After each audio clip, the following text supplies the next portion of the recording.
It is so exciting to be part of Light Body Movement, which will be and is already beginning to be a global movement of those who would like to have their light bodies up, as some of us have already done, where you can see that the light is already shining out of us. This is when this takes place, the most important thing to know is that the darkness cannot exist in the light, that it is not that light does not confront darkness, light illuminates darkness. As you become more light, the dark anti-life experiences in your life disappear. They collapse into the harmonics of light. They do not exist anymore. Now, they may exist somewhere, but they won't exist where the light is.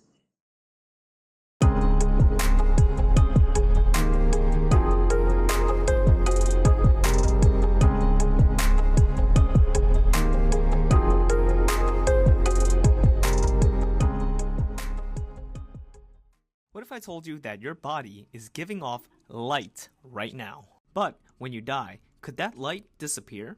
And no, this is not an imaginary metaphor, so here's the fascinating story behind how all living organisms emit this light and what that means for their health.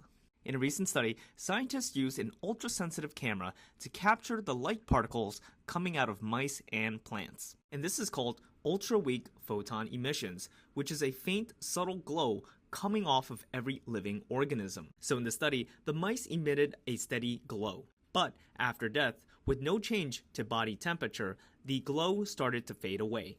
Also, what's interesting that in plants, when they were under stress or injured, this glow became stronger. And scientists say this glow is created by reactive oxygen species, which is a sign of metabolic activity and a direct signature of life.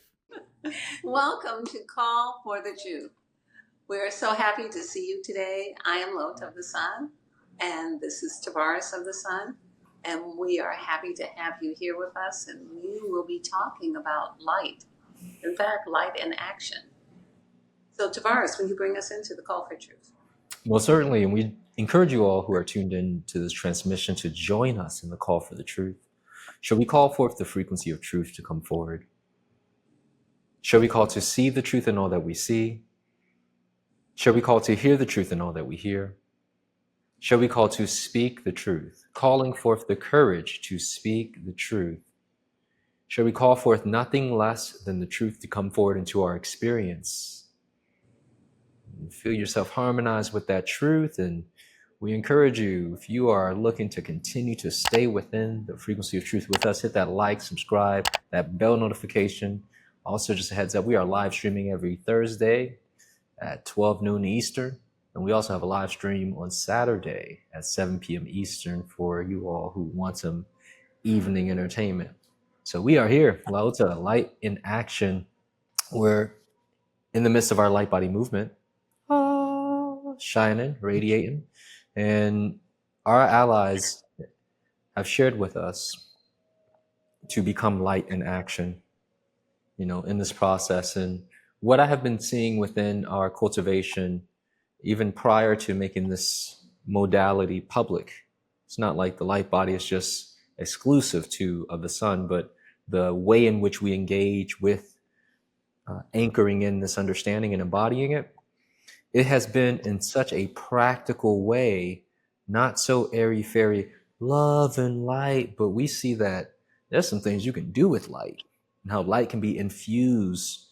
But I have seen that people do not understand what light even really is. It sounds like something that's abstract, but then when we try to articulate it, it seems like it's something that it just doesn't have the, no pun intended, the weight in terms of what this truly is and how we interface with it. So you mind setting the foundation for us? So what is light? What are we talking about when we say light body and light body movement?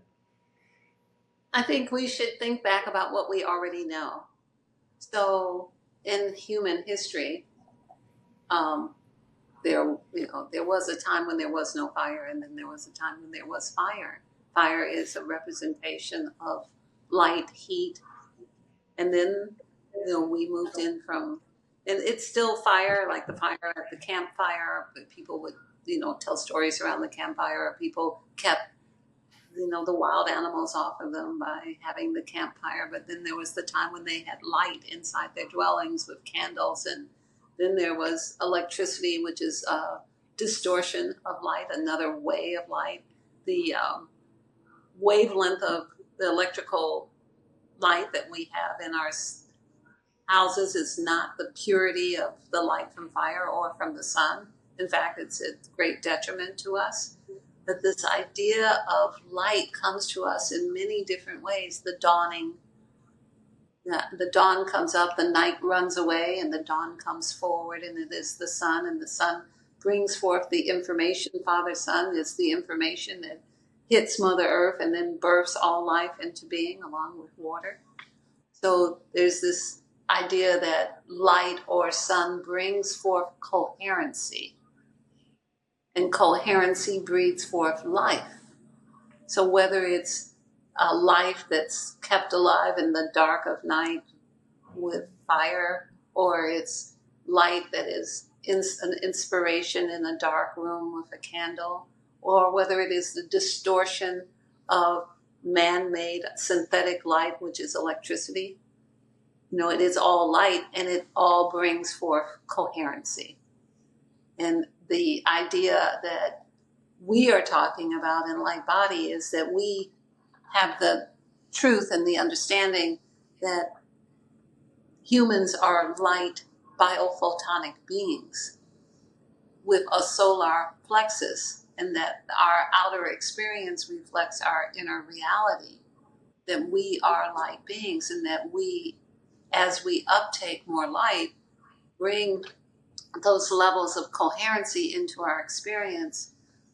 Humanity has operated at such low levels of light that we have not been able to achieve beyond the things that we see in the third dimension, but that is changing. And in the last 25 years, more light has been identified and calibrated in the human race by way of consciousness, because consciousness is the measurement of light that is upheld and contained within the human race. What we are doing at Of the Sun is we are systematically resuscitating and programming the light within us to be made available to improve our experience and the experience of all other humans on the planet. So that's how I'll begin. I think that really lays a great foundation. When you were speaking, I was thinking about the different ways in which this is a real, tangible understanding that people can touch, so to say, about being biophotonic. And you speak about identity, understanding who and what we are beings of light. This isn't theoretical. This isn't, again, new age. This is just the truth of who and what we are. We have an electrical discharge that radiates. Most are familiar with Carillion photography, and how, I don't know what country, I think he was a European dude who came up with the photography to see the electrical current against not just humans, but all forms of life. And we speak about other forms of intelligences and organisms, life forms that have, that are biophotonic, that have a light body, essentially. And humans, again, waking up to that reality that, okay, we're more than physical. Matter of fact, there is light emitted, literally. And many people are beginning to wake up to this truth, but again, driving us into light in action, light in a practical sense. Like, how can you use your light to show up in your day-to-day from your 9 to 5, dealing with your children, dealing with your family members and your lovers, etc., while you're at the grocery store, while you're in traffic? How is this something that people can, again, make practical and tangible in their realities? I'll give you an example in nature, because nature is the blueprint for the information from creation. Not all things in nature still are in accord with the creative plan because they live on Earth with humans. However, we can see in many aspects of nature what the divine plan is. And if we look at bioluminescent fish, we can see that they float deep in the darkest places of the earth, and through their own power, without even having the sun that doesn't reach them, they illuminate and give light off to the ones that are around them, to all other life beings around them. They are self-illuminating. And that is in the same way that our brains, we often hear, jump of synapses. We can see the electrical wave, which is light, which is another aspect of light in our own brains. And we know that there's light in our blood. And so we are light beings in the same way. Bioluminescent fish that we're familiar with are self-illuminating. They don't see the sun. We are that way. We have been disconnected from it with the many things that have happened to humanity, but the opportunity for us to resuscitate it is available as long as we understand that it's available. So much is not available to us because we are not clear that it can happen or it's a possibility. But once we know it's possibility, we've kicked the door open. It's the open sesame to our original blueprint to become what we have always been. We often hear people talk about the ancients and the ancestors and what they could do. Much of that is true, but there's a big gap between them and us, mostly in that we think only they could do it, when in fact, it is our birthright as well. It is our blueprint as well. We are light beings who have not been turned on. And being light in action means that we choose to call forth our light relentlessly in pursuit of our light. And then that then brings us to light, us being a body that is light in action in the third dimension on earth as light in action. Yes. When you say this, I'm thinking of, again, identity. It's been such a focal point within the collective, but it's been a hyper focal point in my own experience as we grow and evolve. Who am I? What am I really? What is this vessel, this body? And I do mean vessel. And I think about how, like, literally it is a form of technology. You say we're not turned on. Yeah, it's like the circuitry the switchboard is all off and it's not even plugged into the wall. And I can see we're engaging with this aspect of our greater selves. We're not only plugging on, but we're hitting the switches on the switchboard, and it's just a little dust over there. We need to change that cog out, right? Or replace those wires, which this is essentially what we're experiencing in the light body, where when we are going through, for example, we just finished with the sacral energy center, which it was fascinating for me. Of course, I'm an instructor, but I learned so much by diving deeper into the understanding with this kind of collective push as well to expand oneself. And it literally felt like, oh, okay, you're on now. Now you're on, and the way I would say that this played out was because we understand that the sacral is associated with life, force, and the feminine energy, creation. And I remember saying to myself and saying to you, I feel like I was never really living. I feel like, oh, I can live now. I feel like now I'm in tune with life. There was a moment, LaOta, and I don't know if I articulated this with you, but it was right after a breathwork session. Actually, I did light body, and I just was breathing like a madman, breathing. And after I finished, I'm moving, and it was a sacral focal point for the light body meditation.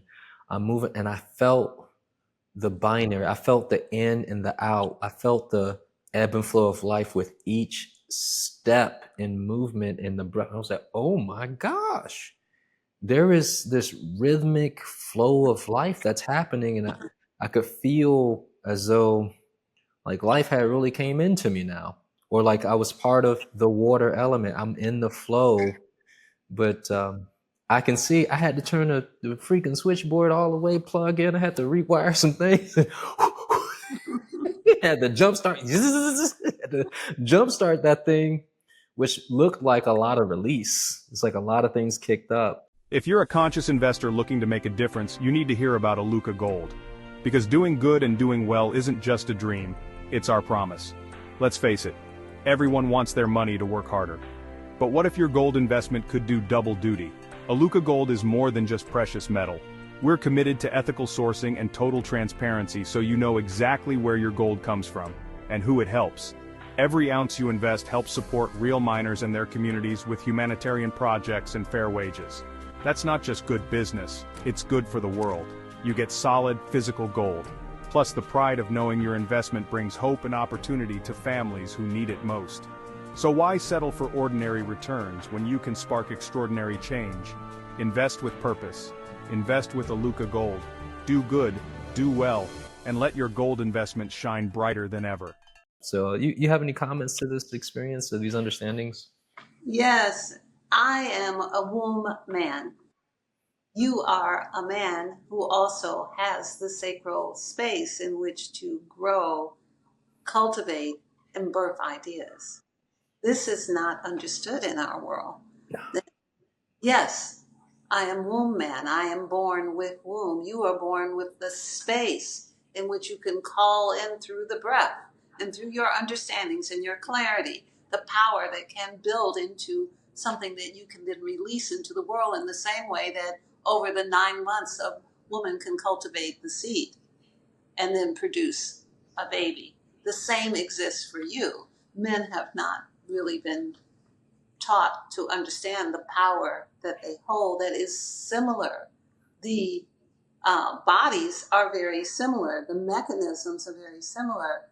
We birth babies and ideas. You also have the ability to birth your idea, which is no different than birthing. A child is a mass of completed ideas. We as humans are a mass of harmonic completed ideas. But it exists for you. If we just look at even the words are so unique and interesting. Sacral, if you will spell the word sacral. So you spell it for us. SACRAL. And then you spell the word sacred. SACRED. And then you spell the word scared. SCARED. Oh gosh, that just hold on. It's like, hold on.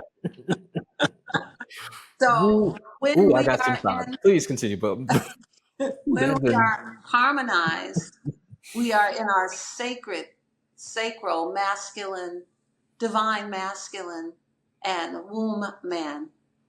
We are in our sacredness. When we shift slightly out of our knowingness and our clarity, we become scared. And we lose our sacredness from our sacral. So there is that. I got some thoughts on that. Okay, so in the exploration, from the lens of being masculine, stretching to embrace the feminine principle, and through the sacral, it really showed me how we are, as humans, truly what you said, we are scared of the sacred, or we've been taught to be scared and conditioned to suppress emotions, to suppress intuition, to suppress embodiment, fear of allowing. People use the word surrender, but like allow, permit life to flow through. And I was seeing it, I was like, oh my gosh, the society, the matrix we live in, has taught us to fear to trust. And she knows that divine feminine gonna guide you and the water gonna flow where it go, but we over here trying to dam the water and stop and no, don't flow, and because I might get in trouble or whatever. Or the masculine decides to be scared of the feminine, of the womb man, but the masculine is also the man who has the space between the throne of the way that the sacral is designed to sit upon the throne and call forth the power to launch it in the same way. But we have not been taught this, even in No. the most esoteric of. Mm-mm. They And have not been taught that you have that power too. There's no reason to hate us. There's no reason to be jealous of the feminine. You sit upon the throne, as so do we. yeah, Look but at we how the don't body know that. is designed.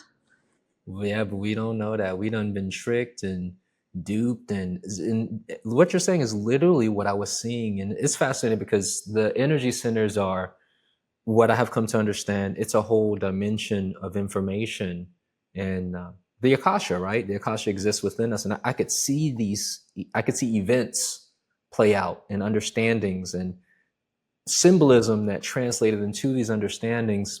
One of the things, and this is based on what you were saying about the masculine or the wounded masculine, I could see that there was this flip that was made where it's as though the suppression of the feminine or our feelings and our intuition was replaced by what they call the all-seeing eye or mind and logic.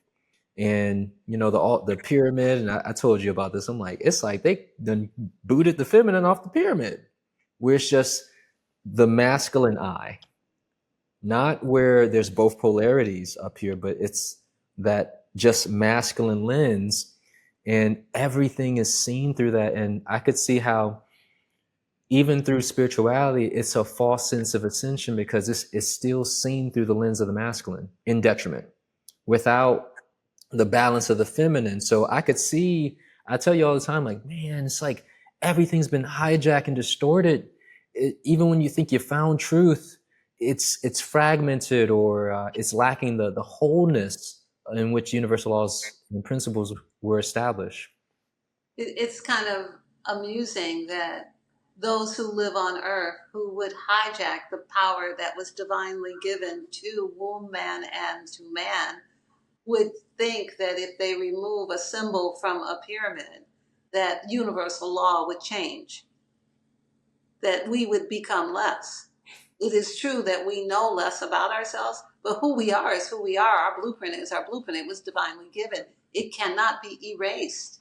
We can only forget. And it is time for us to remember, to join back to the Yeah. of both polarities of creation, the divine masculine and the divine feminine, and remember our power, sit upon the throne and produce the ideas that will give us exaltation.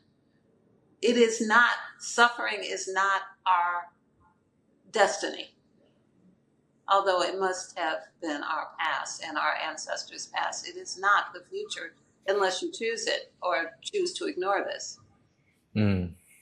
So because they removed it, because anti-life has done many things, because we're in a free choice universe, and this is something I've shared with you before, the opportunity for me to be in accord with universal law that you are free to do what you want, and then I'm free to do what I want after I see what you did.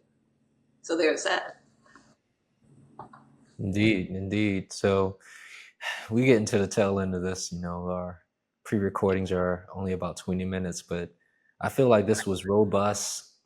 We could have dived even much deeper on this idea, but again, just to sum that last little bit up, this restoration of the feminine and being in support of it, bringing forth the balance of both polarities. Of course, you and I, we express that embodied on these podcasts, but light body is helping us do that. Move back into the union, move back into the reverence and the respect for these principles that we were designed in. And now we're moving into the solar plexus. We're moving into the identity center, the solar identity, the solar body. And I'm excited for this. And, LaOta of the sun, do you have any thoughts on moving into this next segment of Light Body for July? It is so exciting to be part of Light Body Movement, which will be and is already beginning to be a global movement of those who would like to have their light bodies up, as some of us have already done, where you can see that the light is already shining out of us. When this takes place, the most important thing to know is that the darkness cannot exist in the light, that it is not that light does not confront darkness, light illuminates darkness. As you become more light, the dark anti-life experiences in your life disappear. They collapse into the harmonics of light. They do not exist anymore. Now, they may exist somewhere, but they won't exist where the light is. So I think this is very relevant and a good way for us to move into our identity centers. We identify as the light. When you start to think this way, you have opened up entire vistas into the subconscious and into the many dimensional worlds, just in the idea that you're beginning to think of yourself as light. You don't even have to believe it. You don't have to take any vows. You don't have to sign any contracts. Just begin to see that you have a solar plexus and that you can see that we are luminescent at some level, our blood, our brains, and that other aspects of organic creation is also, the possibility becomes very real. That is a victory. And there's more. But wait, there's more. While you were speaking, I was doing a card pull for today. And our question for the card pull is? It was, what is the truth that we need to understand regarding light in action, that concept. And our card pull today is love. And the maxim, this is heart chakra, by the way, of course, right? The maxim reads, awareness that love is the only energy is vital to our freedom as living souls. And it's making me think of, there's a quote, and I may need your assistance with this. This is actually a principle that you shared, that love is not I don't know if it's a distortion of light, or like it's like a step down from the idea of light. Do you know what I'm talking about? I think what you're thinking of is gratitude is not as powerful. Love is not the highest frequency. Gratitude is the higher frequency, and in understanding that who we are, we can be grateful to the universe and also still have the capacity to love who we are and what we are. But that it is truly gratitude that is greater in terms of consciousness. Gotcha. All right. Well, that wraps up this Call for the Truth episode. By the way, if you all want to join Light Body Movement, it is never too late to get your shine on. So you can find it on the Of the Sun homepage. You'll also see it in the description for the Light Body Movement pre-recordings, or the recordings from all the previous months, root, sacral, heart chakra. They're all there with the pre-recorded meditations, the class documents. You get it all, even though you're jumping in with the solar plexus.